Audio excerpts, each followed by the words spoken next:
My husband, whom I buried 30 years ago, knocked on my door. Do you think this is a miracle? No, you're wrong, and now I'll tell you why. After 30 years, grief settles into the bones.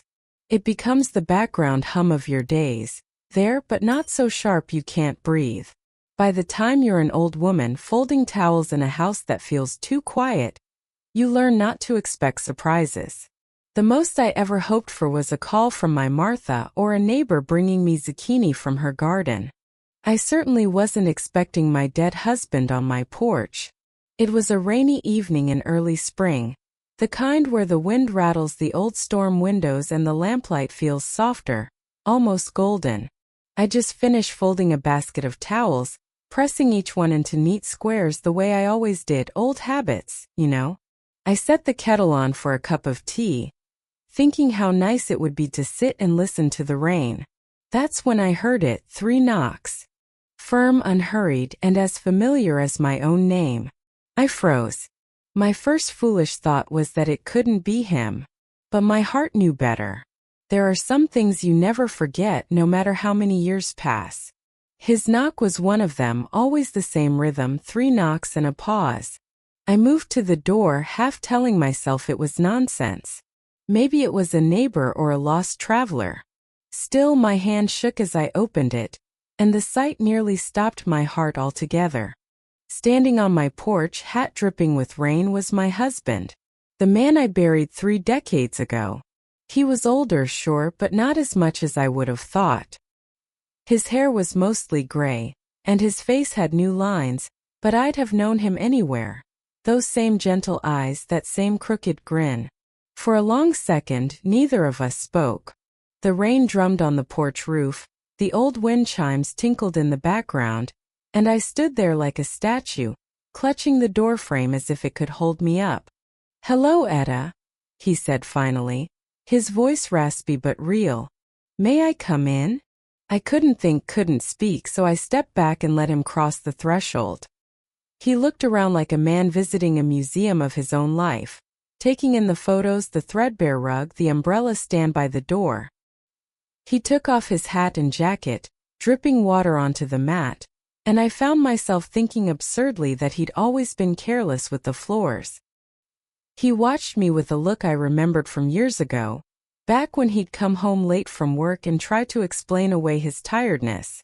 I wanted to hug him, to hit him, to demand how any of this was possible. Instead, I said the first thing that came to my lips. "You can't be here. I saw you buried. We mourned you. We said goodbye." My voice shook, and I hated how small I sounded. He gave a sad smile and shook his head. "I know, Etta. I know it doesn't make sense. But I've been lost a long time. I just wanted to come home." That word home hit me hard. 30 years I'd lived in this house, learning to make peace with the echoes of his laughter, his boots in the mudroom, the faded scent of his aftershave. Now here he was, so real I could have reached out and touched him, and I nearly did. I ushered him into the kitchen, where the kettle was just beginning to whistle. My hand shook as I poured 2 cups of tea, just as I used to, sugar for him, a splash of milk for me. The cups rattled in their saucers as I set them down. He took his mug with both hands and stared into it like it might hold all the answers. I watched him, searching for the details. His scar from the time he slipped on ice, the way he cradled his cup, the lines at the corners of his eyes. They were all there. But how? The silence between us grew heavy. So many questions, but my mind was stuck between memory and miracle. "I have answers," he said quietly, as if reading my thoughts. "But I don't even know where to begin." I almost laughed. "Try the beginning," I said, "because I don't know what else to do except sit here and listen." Outside, the storm began to quiet, but in my little kitchen the air felt thick and strange. My tea went cold as I watched him, torn between wanting to believe and fearing I'd finally lost my mind. Maybe I should have called someone. Maybe I should have demanded proof. But sweetheart, when the impossible comes knocking, sometimes you just open the door. Letting him in was like stepping off a ledge. I didn't know if I'd land on solid ground or just fall forever. My legs felt weak, but I managed to sit across from him at the kitchen table, where the lamplight cast his face in golden shadows. I kept thinking of all the years I'd sat there alone. Mornings with my crossword, evenings sipping tea, birthday cakes cooled on that counter. I'd gotten used to my own company, and now the kitchen felt too full, too bright, too strange with him in it. He wrapped his hands around his cup, just the way he always used to when his arthritis flared. I noticed how his knuckles were thicker now, but his nails were still trimmed short, clean, the way I'd nagged him about. There were new scars, but the old ones were still there. The faint white line on his thumb from slicing a bagel too carelessly, the little nick on his wrist from when he tried to fix the lawnmower himself. He looked up at me, and for a second I saw the boyish man I married, that hint of mischief in his eyes. But it faded quickly, replaced by something sad and searching. "Are you all right, Etta?" he asked, his voice soft as the rain. "You look pale as a ghost." "I suppose I am a ghost," I said, forcing a laugh that trembled. "Or maybe you are. Lord knows I'm not sure what's real tonight." He tried to smile, but it came out crooked. "I'm real," he said. "As real as rain." The clock ticked loudly in the silence. My old orange tabby, Percy, peeked around the doorway, tail puffed up, eyes wide. He didn't recognize the man in the kitchen, and neither, truth be told, did I. Not entirely. Finally, I managed to speak. "Where have you been?" I asked, clutching my mug as if it could anchor me to the moment. "How are you here?" He shook his head. "It's a long story, Etta. I can't explain it all yet. Just know that I spent a long time trying to get back here. I don't remember everything. Just pieces. Faces, places. The way this kitchen smells. Your coffee. I followed it home." I wanted to believe him, but something in his eyes flickered, like a shadow passing behind a window. He looked older, yes, but not as if 30 years had chewed him up. If I'd met him on the street, I'd have guessed maybe 10-15 years had gone by, not 3 decades. I set my tea down untouched. "Are you hungry?" I asked, needing something to do with my hands. I pulled a plate of leftover roast chicken from the fridge and set it on the table, along with a heel of bread and some cold green beans. He smiled in that sheepish way, the way he always did when I fussed over him. "Smells good," he said, tucking in with a hunger that seemed almost desperate. I watched as he ate, too fast, as if afraid it might disappear. Even that was familiar. How many times had I scolded him for not chewing, for shoveling his supper down and heading back outside to tinker with the car? As he ate, I studied him. The way his brow furrowed when he thought. The way he wiped his mouth with the back of his hand. All the habits that had become etched into my memory. And yet, there were differences. Small, subtle. The way he reached for his fork with his left hand, when I remembered him being right-handed. The way he glanced around as if trying to memorize the room. The house creaked in the wind, and I felt the presence of every memory pressed into these walls. I'd kept it almost exactly the same all these years. The photograph from our wedding day still hung by the door. His favorite chair still in the corner, a little faded, a little saggier, but never moved. I realized with a sudden pang that I'd left everything as it was, as if waiting for him. He finished his meal, then looked up at me, wiping his mouth with a napkin. "I'm sorry," he said, "for scaring you. I didn't know any other way." 1,000 questions buzzed in my head, but I couldn't choose just one. Instead, I said the one thing that had haunted me all those years. "Why now?" He stared into his empty cup. "Sometimes it takes losing everything to remember what matters most. I wanted to come home. I wanted to see you, Etta. That's the truth." His eyes brimmed with something I couldn't name, regret, longing, or maybe just the weariness of a man who's been running a very long time. I wanted to reach for his hand, to feel if it was warm or cold. But I held back, afraid I'd shatter the moment. "I should call someone," I said, though I had no idea who. Our children. No, he said quickly, almost pleading. Not yet. Just let me be here. Just for tonight. The grandfather clock in the hall struck 10, and for a moment I heard all the ghosts this house carried. Laughter echoing in the stairwell, footsteps on the boards, the distant sound of a door closing. The house seemed to hold its breath with me. I watched the man across from me. The man who'd left, the man I'd mourned, the man who sat now in my kitchen eating cold chicken as if he'd never been gone. Hope and suspicion wrestled in my chest. I wanted to believe, but part of me knew. When the dead come back, they bring their secrets with them. That night, as the rain eased and the house fell quiet, I realized the past wasn't resting easy. It was alive and walking my hallway once again. And I, God help me, let it in. In a small town, dear, it doesn't take more than a cough for the neighbors to start talking, so you can imagine what happens when a dead man returns. I barely had time to gather my wits after seeing my husband in my kitchen before the phone started ringing, and it seemed it would never stop. The morning after he arrived, I sat at the kitchen table watching him sip coffee, the same way he always did. Left hand curled around the mug, eyes lost somewhere over the rim. I couldn't decide if I should call someone or keep him a secret. My heart thudded every time the phone rang. I called my daughter Linda first. She lives in Cincinnati now with a husband and 3 kids of her own, but she still worries over me like she did as a little girl.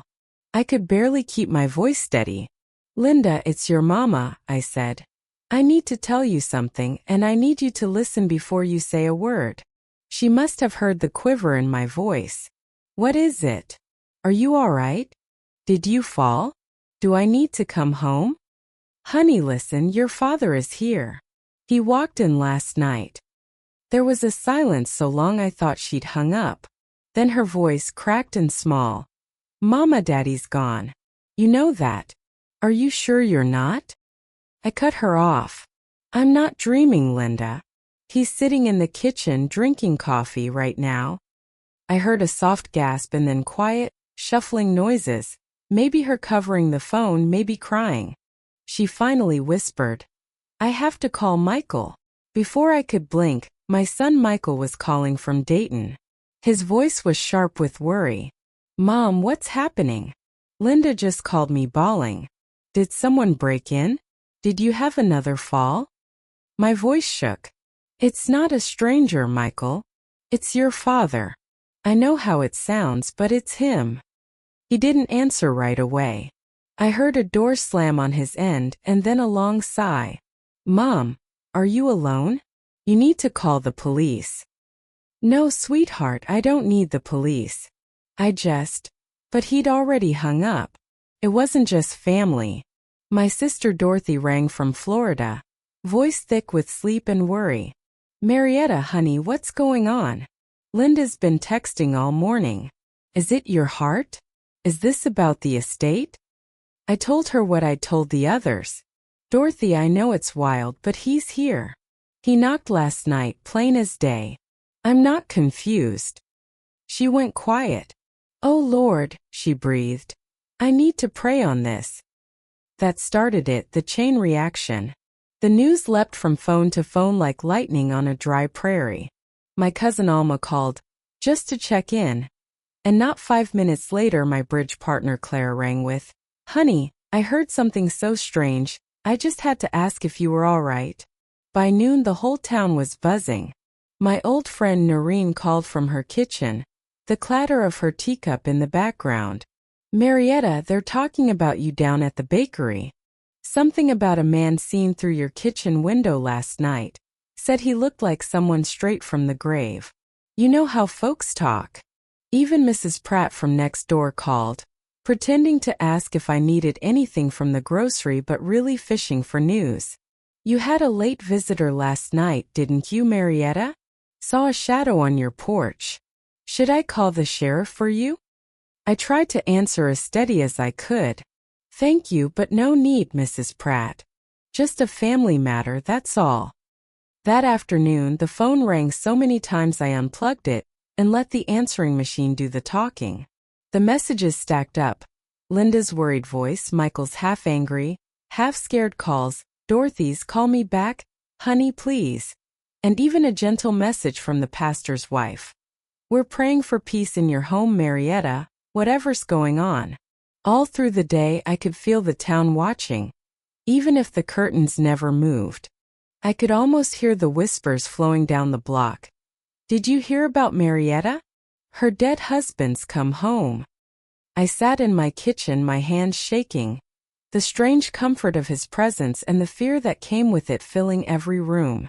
And all evening the calls kept coming, each ring another reminder that my secret was already a story, out there and growing on its own. No one came to the door. Not yet. Just voices, questions, and the uneasy sense that life as I knew it would never be the same. That night, after the house went quiet, I sat on the edge of my bed and wondered what tomorrow's calls would bring, and what I would say if anyone dared to ask for the truth.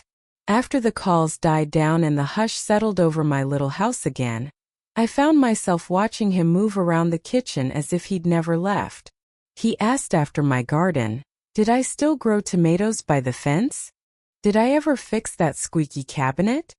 He even tried to compliment the kitchen wallpaper, the same faded daisies we'd put up the first year we bought the house. For a while it almost felt like old times, like grief had never pulled everything apart. But even as I poured his coffee I could feel it. Something wasn't right. He looked so much like the man I buried. The same jaw, same big hands, but his voice was rougher and his eyes never quite stayed still. I kept thinking, he's older but not old enough. Not 30 years older like me. We sat together at the table, the house creaking around us. He started spinning a story, the kind you'd expect from one of those paperback mysteries, by my chair. "I don't remember everything," he said, running a hand over his face. "For a long time, I couldn't even remember my own name. I just wandered hospitals, bus stations, big cities. There were men who didn't want me to remember. Sometimes I'd wake up and not know what country I was in. I just kept searching for home. I wanted so badly to believe him, sweetheart. My heart fluttered at every familiar word. But when he thought I wasn't looking, his eyes darted over the kitchen, like he was memorizing the space, not returning to it. Sometimes he'd catch me staring and flash that crooked grin, but the warmth behind it felt thin, practiced. He told me about amnesia, about foreign lands, about men in suits who kept him lost. But his stories changed, sometimes mid-sentence. One moment he'd say he'd been in Canada for years. The next, he'd swear it was somewhere down south. "Everything's a blur," he'd say, staring out the window at the rain. "Except for you. I always remembered you, Etta." When he took off his jacket, I noticed his wedding ring was missing, the same one I'd kept in my jewelry box since the funeral. I asked him about it and he just laughed, brushing it off. "I lost it somewhere along the way," he said. "A lot of things went missing." After supper I pulled out the old photo albums, the ones gathering dust in the living room. I set them on the table between us, opening to the black and white wedding photo. Me in my lace dress, him in a borrowed suit, both of us grinning like fools.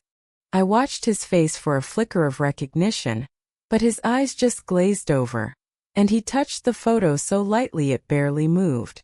"We were young," he said quietly. "You were beautiful." I pointed to other photos, our first Christmas, the kids' birthdays, the trip to the Grand Canyon. He nodded along, offering little comments, but always a heartbeat behind, like he was waiting for me to speak first. I noticed the little things too, how he called my sister Dorothy, when he always called her Dot. How he used the big serving spoon for his soup, something he used to tease me about. He even got the dog's name wrong, calling Percy Sam. I smiled politely and kept pouring the coffee, but every mistake weighed on me, piling up like snow on a fence post. I caught myself studying him like a stranger, looking for proof in the set of his jaw, the lines at the corners of his mouth. I found myself touching my own wedding ring, twirling it around and around, like it could anchor me to what was real. How could this be my husband and yet not be him? Late that night, while he claimed to be reading in the den, I sat on the edge of my bed and stared at the old shoebox of letters I kept on the closet shelf. My hands trembled as I sorted through them, the notes we'd written back and forth over decades, his handwriting so familiar and dear. I ran my finger over his old words, comparing them to the short note he'd scribbled when he arrived. A new sample tucked into my recipe box. The slant was wrong. The loops on the G didn't match. The doubts grew heavier. Every memory started to twist itself, to rewrite its own ending. Was I remembering things wrong? Or was he? Or was this something else entirely? A trick? A longing so strong it could conjure up a ghost with my husband's face? Before I turned out the light, I took the wedding photo from the album and hid it under my pillow, needing some small piece of certainty close by. Down the hall I heard him move. A familiar footfall in a house that suddenly felt full of strangers. I thought about the life we'd built, the memories we'd shared, and wondered, could the truth survive someone coming home from the dead? Or did it just shatter piece by piece, with every story told in a borrowed voice? The very next week, the children insisted. We can't just pretend nothing happened, Ma. We have to do something, Linda said, her voice brittle over the phone. Before I knew it, she and Michael had arranged a family gathering. Just us, no neighbors, they promised, but in this family, just us still meant enough people to fill every chair and then some. I spent all morning fussing over the kitchen, setting out the good tablecloth, polishing the mismatched silver, and baking a peach cobbler, something familiar to ground me in all this strangeness. The house filled up with the smells of roasting chicken and buttered green beans. I could hear Linda corralling her little ones in the driveway, Michael's car door slamming, my granddaughter Annie's laughter floating up the front steps. I watched my husband, or the man calling himself my husband, standing at the window smoothing his hair, fiddling with his shirt cuffs. You look nervous, I told him, trying to sound light. I am, he said, voice soft. It's a lot to take in. I nodded, pretending I understood. But my hands wouldn't stop shaking. The door burst open and suddenly the house was full of voices. My children, their children, spouses, arms full of casserole dishes and fresh bread. Linda hugged me tight, then turned to him, her eyes red from crying, searching his face for the father she remembered. Michael hung back, suspicion plain as day on his face.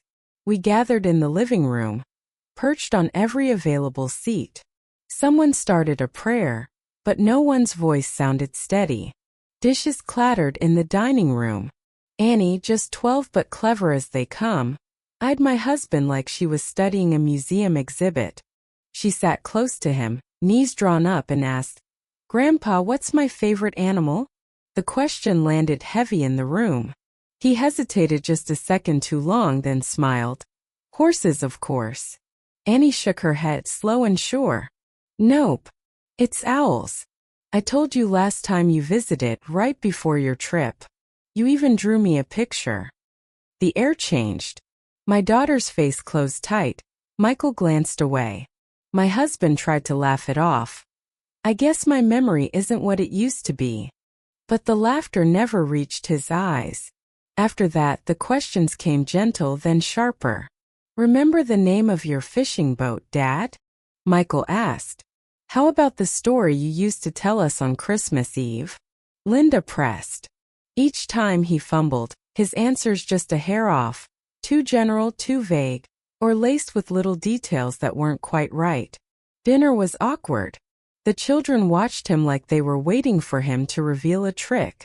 Linda tried to keep conversation light, talking about her garden, the weather, school schedules, but her eyes kept drifting back, searching his face for a sign of the man she missed.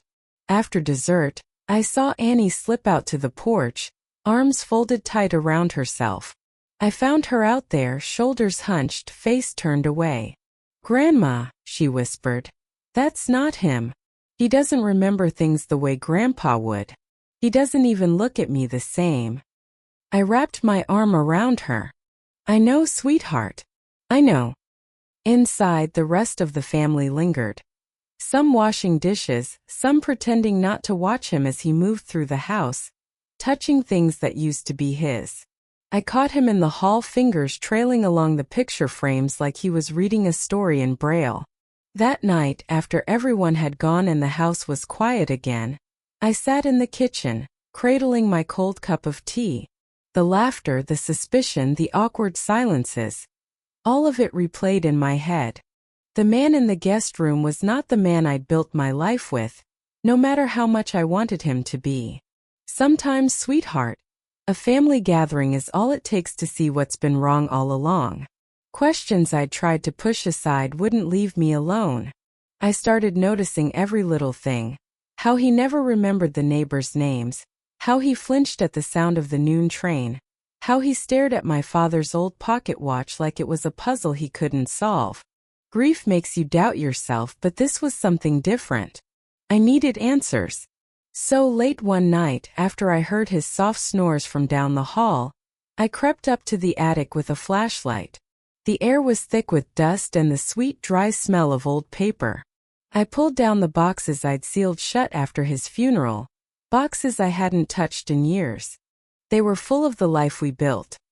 Yellowed letters, birthday cards, our mortgage papers, his old baseball cap, the police report from the day they found his car by the river.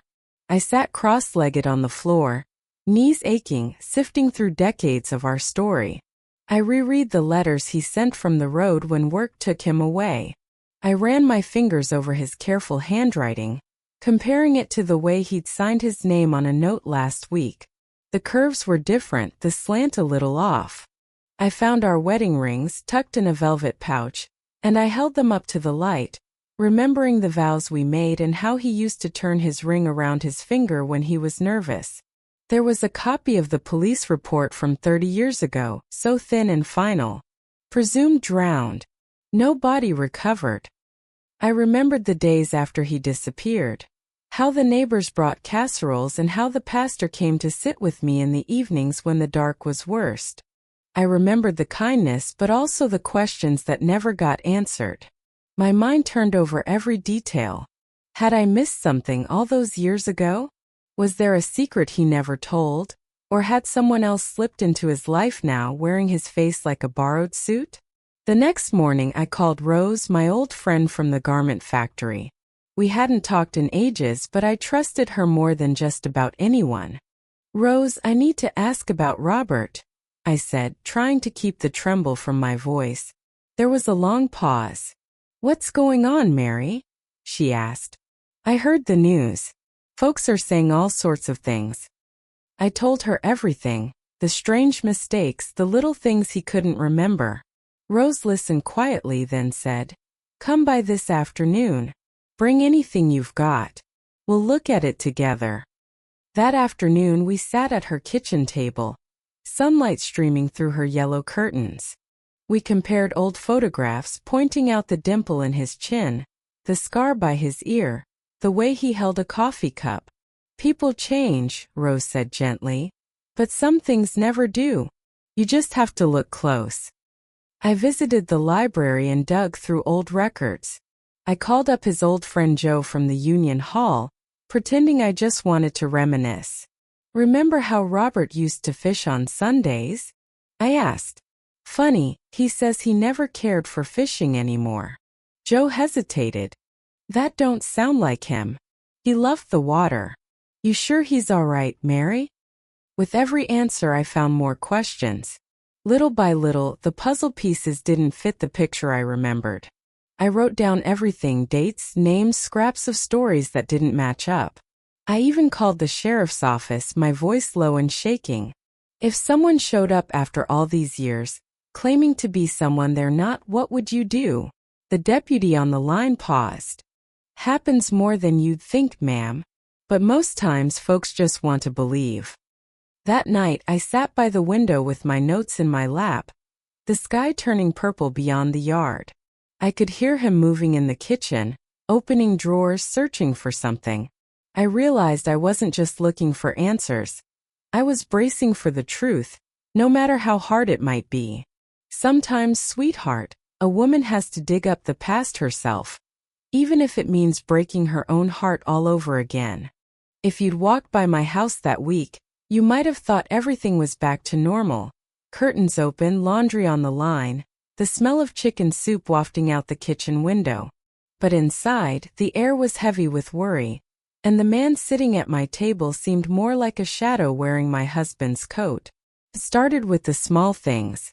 He forgot my birthday for the first time in 50 years.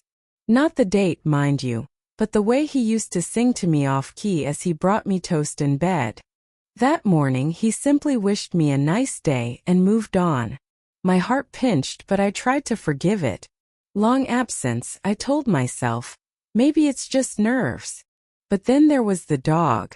Our Percy, old, gray, and nearly toothless, has been my shadow since Robert's funeral. One evening my husband bent down and called him Buster, a name that never belonged to any creature in this house. Percy just stared at him, then trotted over to me for comfort. I brushed it off, but the memory stuck. His habits were different, too. My Robert never took sugar in his coffee, said it masked the flavor. But here was this man, stirring in 2 spoonfuls every morning without a second thought. He started eating his eggs with ketchup, something I'd only seen Michael do as a boy. I tried to laugh it off. You're picking up bad habits from our son, I teased, but he only smiled, distant and distracted. He began spending more and more time poking through drawers, always with some excuse, looking for a pen or old stamps, or the insurance papers he claimed he'd misplaced. Once I caught him at my desk, rifling through the bottom drawer where I keep family records and my mother's recipe cards. He jumped, startled, and mumbled something about finding the checkbook. My heart thumped like it did in the old days, whenever I heard bad news on the radio. The worst was the look in his eyes. At night, I'd catch him staring into the middle distance, lost in thought. When I'd ask what he was thinking about, he'd shrug. Nothing much, he'd say, and change the subject. I wanted to trust him, I ached to trust him. After all those years of missing him, the idea of pushing him away again felt unbearable. But with every odd moment, every wrong answer, I felt my grip on hope slipping. One rainy afternoon I decided to test him. I pulled out the old wooden box where we used to keep spare keys and little treasures, movie ticket stubs, a pressed flower from our first Valentine's Day. I set it on the kitchen table between us. Do you remember this? I asked, my voice careful. He stared at it, puzzled. Is that new? He said, running his fingers along the lid. My heart fell. That box was our secret, a piece of us I thought only we knew. Later, I tried asking about our first home, the yellow house on Maple Street, with the garden where he built me a little bench under the willow tree. He nodded, but when I pressed for details, he got the layout wrong, described the kitchen as facing the street when it never did. I smiled, but inside something went cold. The days grew heavy. I kept busy with chores, hiding my worry in pie crusts and folded linens. But every time I heard him in the other room, going through drawers or opening closets, my chest tightened. Was he looking for proof or hiding from it? Sometimes I'd catch myself longing for the comfort of those old phone calls. Linda's worried voice, Michael's stubborn questions. Anything to remind me that I wasn't losing my mind. But I didn't want to admit to my children that I was doubting, not yet. One night, I watched him sleep in the guest room, his face soft in the lamplight. He looked like my Robert, but he didn't snore the way he used to. He didn't call out for me in his dreams. He just lay there, silent as a stranger. I lay awake, listening to the creaks and sighs of the house, wondering when the man I loved had truly left, and who was living here now behind his face. It's a hard thing, sweetheart, to want so badly to believe in something that your own heart tells you is wrong. But I wasn't ready to give up, not yet. Not until I found out who he really was, and why he'd come knocking after all these years. I always thought the worst thing a woman could hear was a knock at the door in the middle of the night. But the real trouble, honey, is when the knock comes in broad daylight, When you're up to your elbows in biscuit dough, the sun is shining, and the world is pretending it's just another ordinary day. The sheriff's car pulled up slow, tires crunching on the gravel drive. I watched from the kitchen window, flour dust on my hands, heart drumming in my chest. I'd seen Sheriff Boone at enough church suppers to know he preferred pie over conversation, but his hat was in his hand and his face looked grave as a tombstone. He knocked, gentle but firm. I opened the door, trying to look braver than I felt. "Afternoon, Marietta," he said, voice softer than I expected. "Mind if I come in?" I let him inside, wiping my hands on my apron, every nerve on edge. The house smelled of cinnamon and bread, but the air was thick with something else, worry maybe, or the bitter taste of secrets finally coming due. Sheriff Boone sat at my kitchen table, hat resting on his knees. He looked around, taking in the framed photos and half-finished crossword on the counter. "I've got something delicate to discuss," he started. "And I want you to know this isn't easy for anyone." I nodded, waiting. He hesitated, then leaned forward. "Someone called in, said they saw your husband around town." "Only, Marietta, your husband's been gone. Now, I know the world's full of strange things, but you have to help me out here. Has he really come home?" I felt my hands start to shake, so I gripped the edge of the table. "He's here," I whispered. "But I don't know how.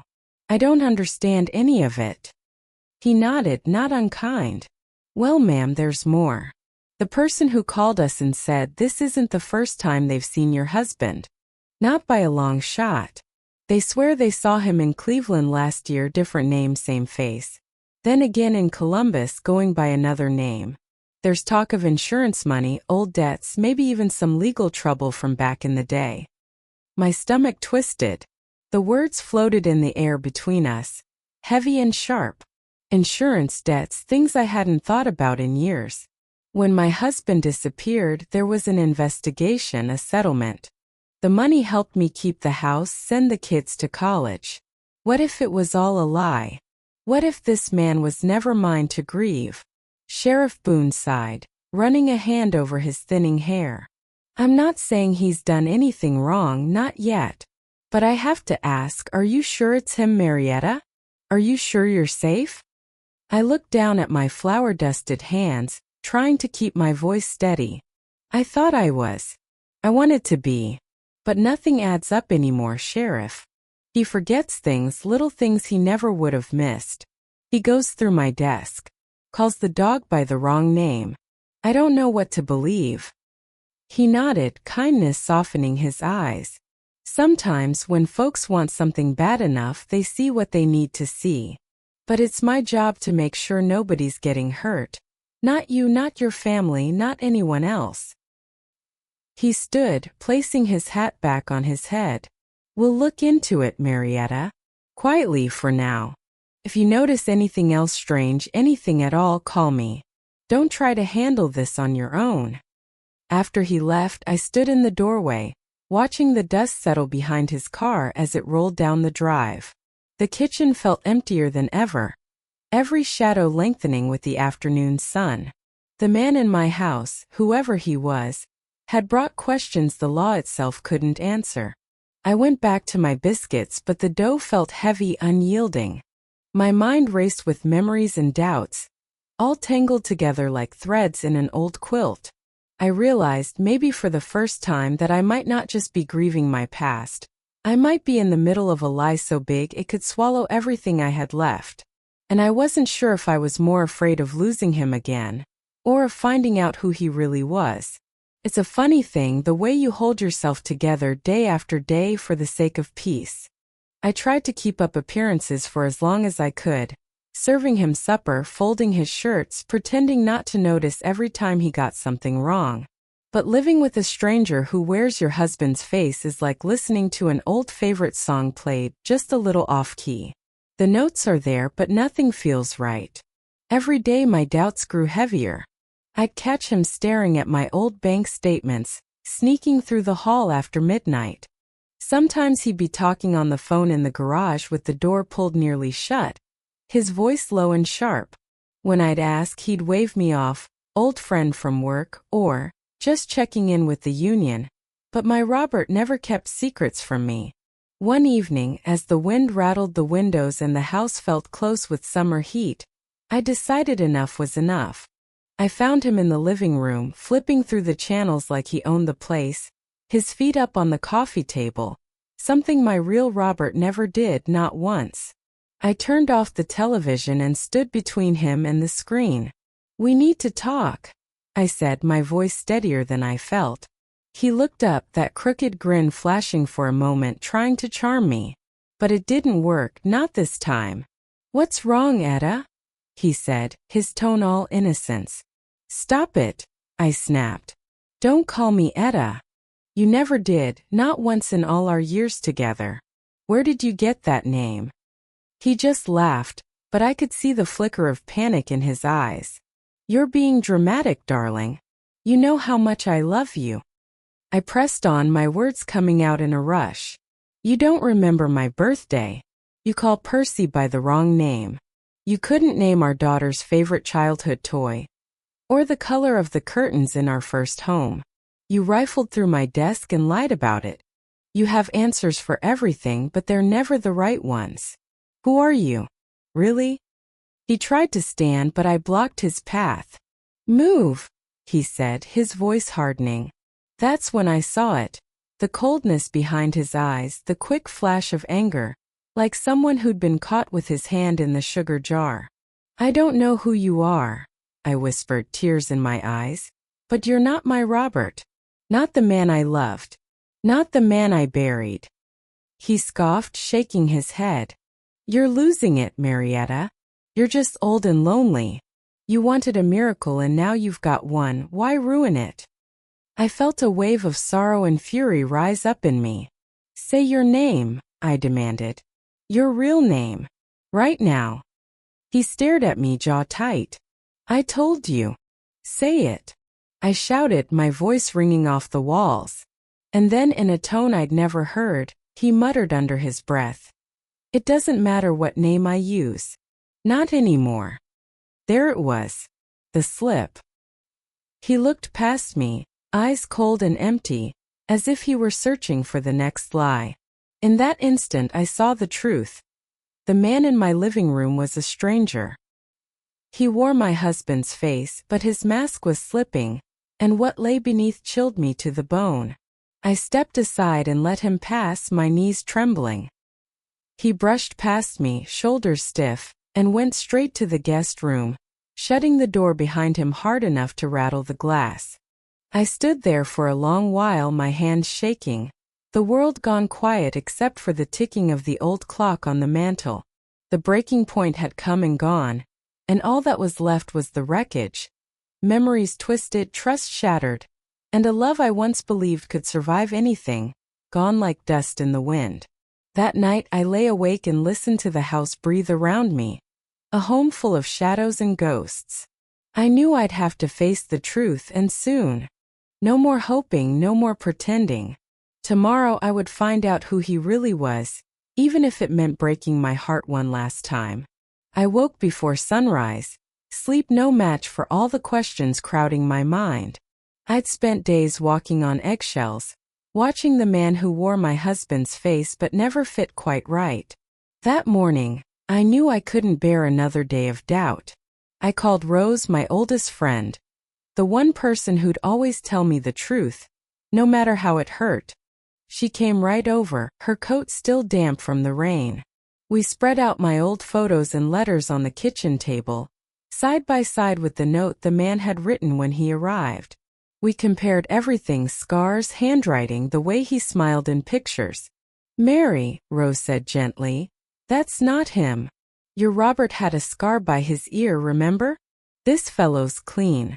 And the handwriting, see how his loops don't match? He studied you, but he can't be you." Just as the last bit of hope drained away, the doorbell rang. Sheriff Boone stood there, my children behind him, Linda and Michael, both pale with worry. The sheriff carried a folder, thick with papers. "We found him in the system, Mary," he said softly. This man's been using different names all over Ohio. Tried to claim insurance, been in trouble before. His real name's David Harlan. He's made a habit of preying on widows, learning their lives, worming his way in. My heart broke, but at the same time I felt relief. The confusion, the odd mistakes, the little things, none of it had been my imagination. We gathered our proof. Old photographs, letters, his false IDs. Sheriff Boone nodded. All business now. We'll take it from here. He won't hurt anyone else. The confrontation was quick and ugly. My children, the sheriff, and I stood in the hallway as the man tried to talk his way out. Pleading, angry, even mocking, but the mask was gone. For the first time I saw him as he really was. Desperate and small, a man who'd stolen memories but never could become the man we loved. They led him away in handcuffs, and the house felt emptier than ever. Linda hugged me tight. Michael put the kettle on. Rose held my hand, silent and steady. I sat at the table long after they left, staring at the wedding photo I'd kept all these years. The truth hurt, but it was a clean pain. A line drawn between what I'd lost and what I'd survived. The fraud was gone. My heart was bruised, but it was still my own. After the sheriff's car disappeared down the road, the house was so quiet I could hear the refrigerator hum and the ticking of the old wall clock. There were no more footsteps in the hall, no strange voices behind closed doors, no phone calls in the night. It was just me, the empty rooms, and the kind of tired that sinks deep into your bones. Linda stayed the night, fussing over me, making sure I ate something. Michael fixed the leaky faucet, just to keep his hands busy. When they finally left, promising to check in every day, I stood at the window and watched their cars drive away. I never realized how much I'd been bracing myself, waiting for the next wrong thing to happen. For a while, I wandered the house in a daze, picking up little reminders of the last few weeks. A half-drunk mug on the counter, his jacket draped over a chair, a pair of slippers by the door. I gathered them all up and packed them into a box. Not out of anger, but out of the need to reclaim my home piece by piece.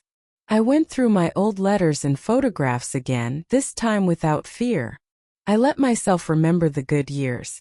Picnics in the park, holidays when the whole family crammed into the kitchen, my Robert's laugh ringing through the house. The ache was still there, but gentler now. I knew the man I'd loved was gone, and nothing would bring him back.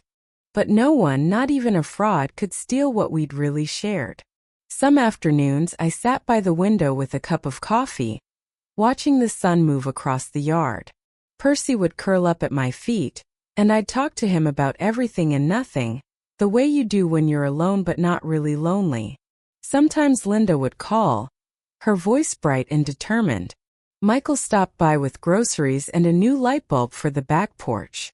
My family circled around me, not out of pity but out of love. The hardest part, sweetheart, was forgiving myself. For wanting so badly to believe, for letting hope blind me to the truth. But as the days went by, I realized I was stronger than I'd ever given myself credit for. I'd survived heartbreak before. I'd built a life out of the pieces left behind. And I could do it again. One morning I poured myself a cup of coffee and sat at the kitchen table. The sun pouring in through the window. The house was quiet but not empty. I had my memories, my family, and the strength that comes from weathering a storm and still standing. Maybe the ending wasn't what I wanted, but I was here and I was whole. It's funny how a house remembers, long after the shouting and the sorrow have faded away. Now in the quiet mornings I sit by my window with a mug of coffee, watching the sunrise spill gold over the yard where my real Robert once mowed crooked lines in the grass. The maple tree we planted our first autumn is taller now, its roots deeper, holding the soil steady. I used to think if the past came back I'd feel whole again.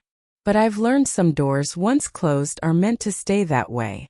When the sheriff took that man away, his pockets full of lies, his face still wearing Robert's smile, I felt the world slow down, settle back into its proper place. There was sadness, of course, and sometimes the ache still surprises me, but the fear and confusion are gone. All that's left is memory, and that's enough. I find comfort in small things. The way sunlight warms the old kitchen tiles. The sound of Linda's voice on the phone, or Michael's boots on the back steps. Percy's soft purr as he curls up in the patch of sunlight where Robert's chair used to be. I keep the photo from our wedding day on the mantel, me in white, Robert grinning, both of us so young we thought the world would never change. That's the husband I remember. The only one I claim. Sometimes, in the hush before dusk, I hear a knock on the door. Just the wind or maybe a branch tapping the porch rail. I don't go running anymore. I sit and listen to the quiet, and I let the memories wash over me. Not just of love but of loss, and of all the ordinary days in between. I've learned I'm stronger than I thought, and that grief doesn't mean weakness. It just means you dared to love with your whole heart. I survived the storm and now I choose my peace, every single day. The door, the one I opened out of hope and longing, remains closed now. And somehow, sweetheart, that's not a sadness but a blessing. Some things and some people belong to the past. What's real is what I build for myself now, this quiet, this family, this home. The sun rises. I pour another cup of coffee. The world turns gentle and sure. And I am here exactly where I'm meant to be.